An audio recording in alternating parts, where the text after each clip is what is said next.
Good afternoon. This is Dr. Lewis Blevins of Pituitary World News, continuing with the series of videos illustrating MRI findings related to the pituitary gland. Today I'm sharing the MRI of a 68-year-old gentleman who presented with facial numbness and tingling. He had an MRI to evaluate for possible brainstem abnormalities, and the study showed an incidental pituitary lesion. And the first thing we do, as we've discussed before, is we find the mid-sagittal section. That's illustrated here, showing the cerebral aqueduct of Sylvius. Here's the fourth ventricle in this area. This is the pons, the medulla, and the brainstem here. Cerebellum is back here. Brain is up here. This structure here is the sphenoid sinus. This is the sella in the back superior aspect of the sphenoid sinus. This is the pituitary stalk. This is cerebrospinal fluid in the third ventricle. And what this scan shows is a mass situated here. I'm circling it with the arrow. See it here?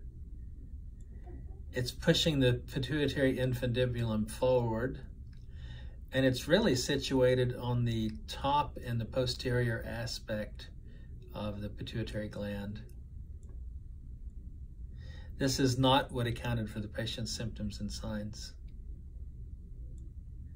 Pituitary functions were reasonable. This patient did not have diabetes insipidus, which would have been something we might have expected preoperatively. And the differential diagnosis of this lesion is extensive. This could be a metastasis from elsewhere. This could be a craniopharyngoma, a Rathke's cleft cyst, or what's called a pituocytoma, which is a tumor of the posterior pituitary gland. I felt pretty confident this was going to be a pituocytoma. I didn't see any features consistent with a Rathke's or a craniopharyngoma. Could have been a pituitary adenoma of the stalk, but this is a very unusual location, and I didn't see a posterior pituitary bright spot, so I was thinking a pituocytoma. And the patient went to surgery, and that's indeed what this lesion represented. A pituocytoma is a tumor of the posterior pituitary gland in the infundibulum.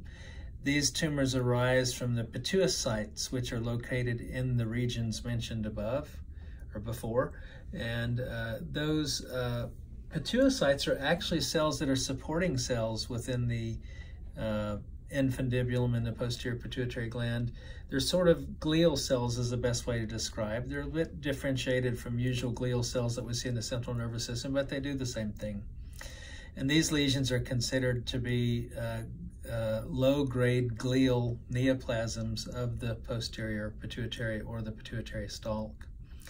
They're often difficult to remove. Sometimes they're vascular, sometimes they're firm. The location of them can make it difficult, especially given where they are. There's a high likelihood of pituitary damage and pituitary stalk damage, leading to hypopituitarism and diabetes insipidus with surgery. In one study, probably only a third of tumors were completely resected. However, if you get complete resection, the recurrence rate's very low, on average about 4%. Fortunately, our patient was operated on by Dr. Kunwar, and he was able to achieve a complete resection, preservation of pituitary function, and no diabetes insipidus. So we're delighted with the outcome that we were able to see.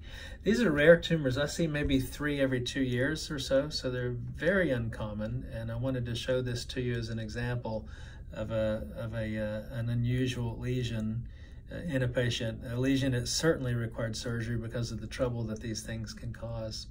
And fortunately was detected incidentally on an MRI performed for other reasons. So again, this is Dr. Lewis Blevins of Pituitary World News. Thanks for listening. Please provide us your feedback and let us know what you think about these video series.